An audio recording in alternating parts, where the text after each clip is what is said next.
Hello and welcome back everybody.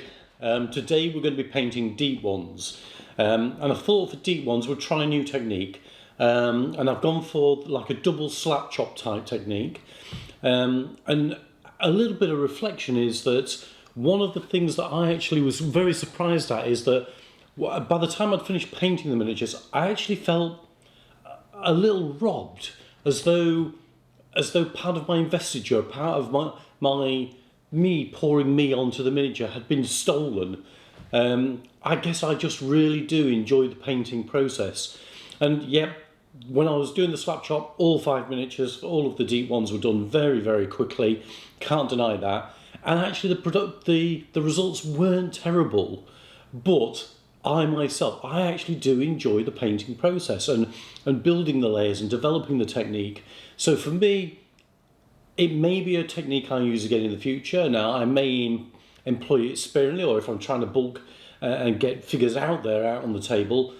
But for the majority of the time, I think I'm going to develop other techniques. Certainly non-metallic metals is something I've got to develop, and that's going to take some skill and some practice to develop.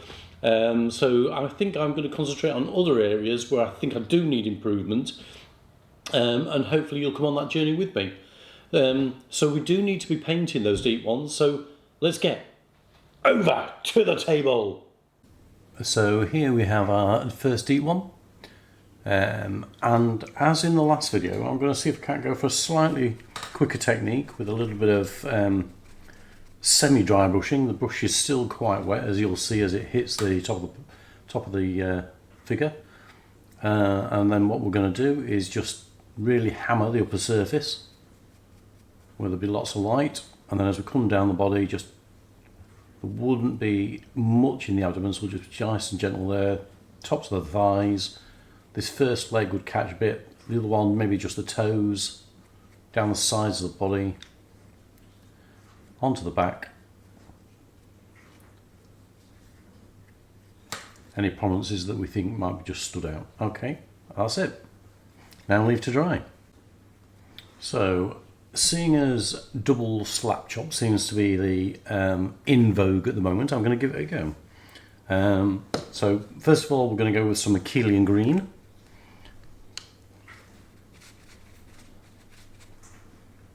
Put some of that on the palette. And we'll just give him a liberal coating, no skill required whatsoever. And we'll just shift it around the model.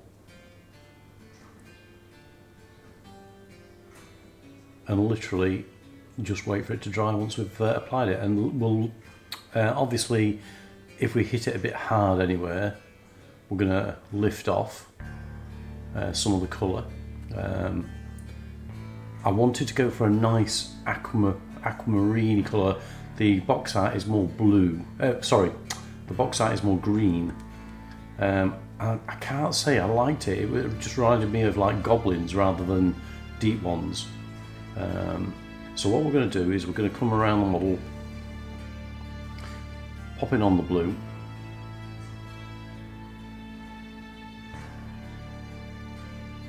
and then once we've got it applied, even a coat of blue on the black areas as well. Have we got everywhere? I think so. Right, so now what we're going to do is get water on the brush and get rid of the paint, and then lift off in some of these upper areas. Just take it back to a bit more pale in colour. Almost like you would with sort of weathering effects with oils.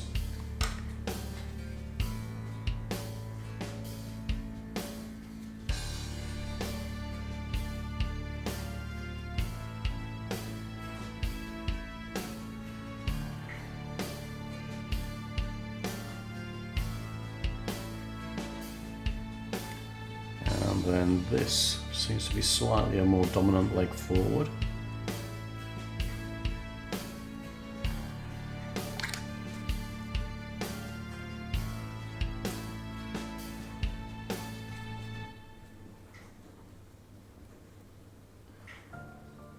Okay, And then what we will do is we'll just tickle a little bit of the colour back in if we've pulled off a bit too much.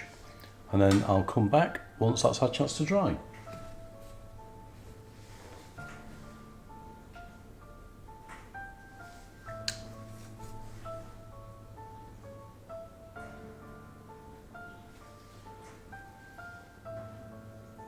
There we go, happy with that.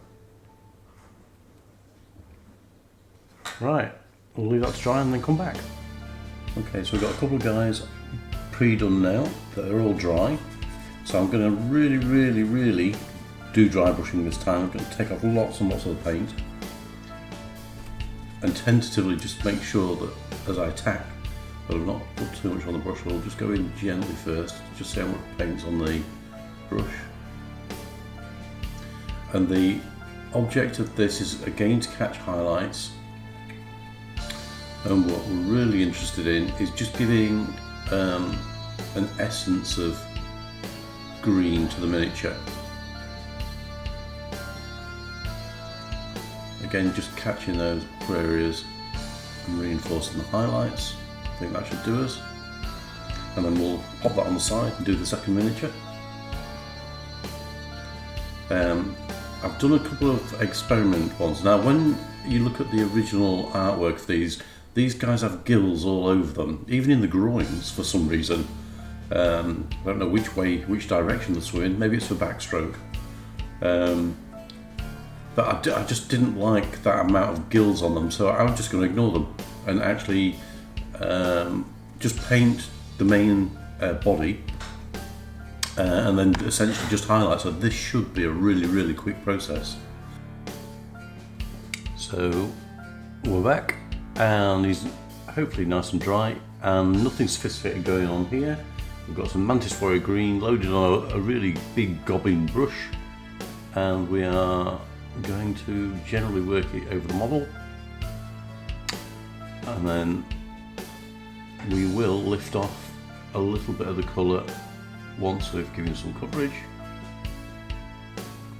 But this is a very unsophisticated process, but admittedly quick.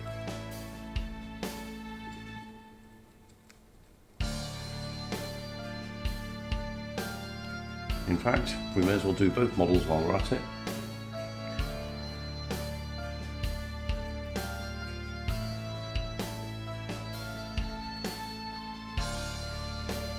My drying time was probably, I don't know, a couple of minutes or so, 5 minutes. Quick flip through a couple of YouTube clips. Okay, so that's run the colour all over the model.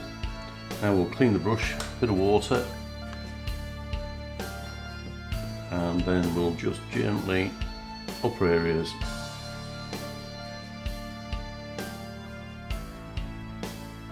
Reveal some of the blue again, not completely, but just give it a little bit of essence coming through.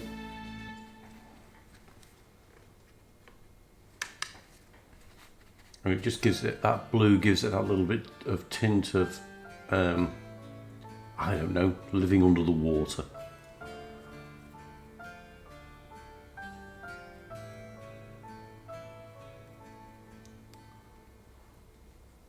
Okay, reasonably happy with that. Once these things dry, the colours do darken off a little bit, so we will start to see quite a nice colour come through as it dries out again. So this drying time, now we've blasted colour all over it, will take a little bit longer, probably give this a good 10 minutes before we work on it again. Go make a cup of tea and then come back. But if you're doing batches of these, I mean, like there are 5 in the box, obviously you could do all 5 and then come back and reduce your overall painting time. Okay, let's go get a cuppa. So this is after only a few minutes of brewing time. Got some nice highlighting going on the top here, some deeper saturation at the back here. Oh, sorry. Enough of this silliness, back to the painting. So on this occasion, rather than go for detail, I've decided to just go for speed and see what we can achieve. So I've got a couple of colours on the palette. I've got Scorpion's Green, Vallejo colour, and I'm just going to give it some simple highlights around the upper surface of the head. Just stroking some colour. And then we're going to work around the upper surfaces of the model and just put a few simple highlights in. On these upper surfaces and just exaggerate the lighting. Just gently stroke the tops of his spines.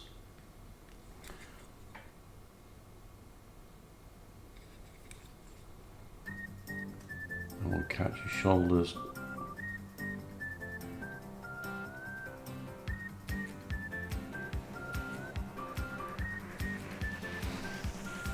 And then again, like we were mentioning earlier, with where we were not putting too much paint on, we'll now reinforce with the highlights colours.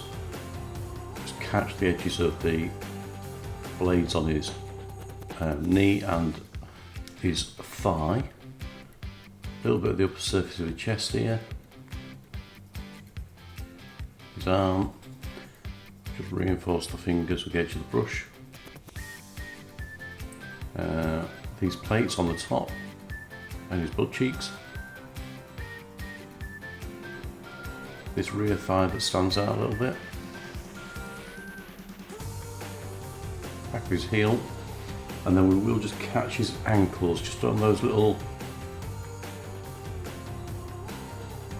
bits of the ankle, the malleolus that stand out on either side.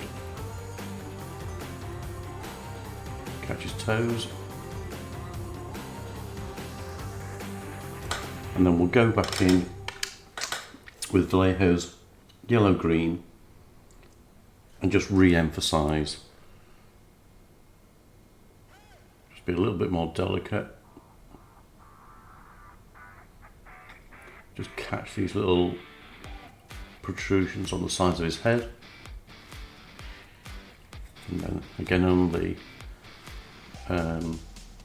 little spines on his head. Ooh, might be a bit too heavy there. So we'll just get some water on the brush, lift that out.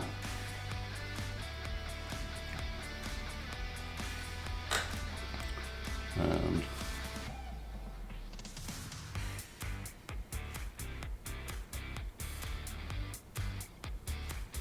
just working in some highlights.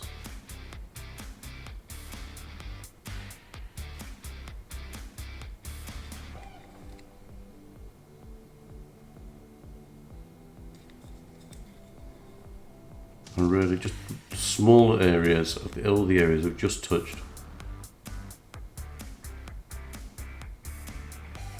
And I think that we will call finish for this section. I'm now going to get some more colour on the palette and we'll just do the finishing touches. So for the next step, we've got some Army Painter necrotic flesh, and with these little spines on his shoulder, going to pick those out with a bit of the necrotic flesh, and then the spines on his chest. I think they painted these as gills on the actual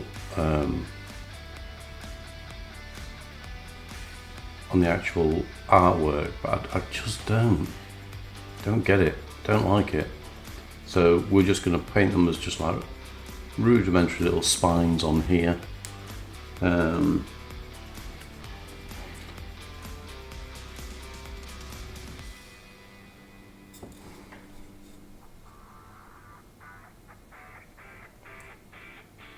It appeals slightly more to my aesthetic of the way that a creature may exist.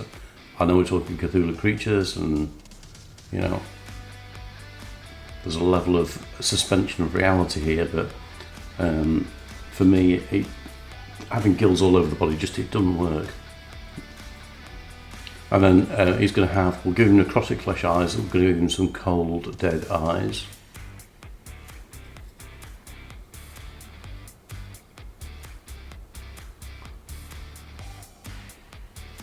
and then we'll work on the mouth. Okay, so for the mouth, we've got some Fulgrim Pink, and we're literally just gonna highlight the edges of the gums and the little bit just on the inside of his mouth here, and then we'll go into the mouth, catch the tongue just inside,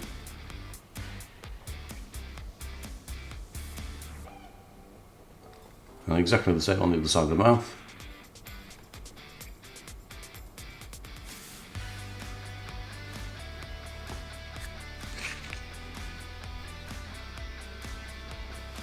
For the next step, we're going to give him a liberal lashing of Blood for the Blood God in his mouth and on his gum line, and just go over the Fulgrim, which will give us the brightness in the background and the base colour.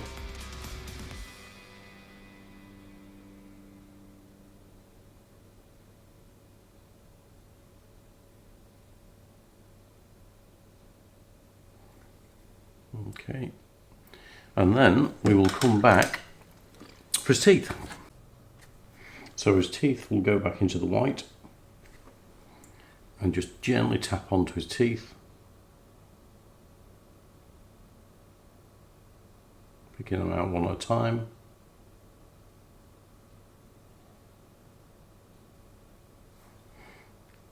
And what we'll also do is get a bit of the necrotic flesh, mix it with the white, and just highlight the spines and just make them a little bit more proud.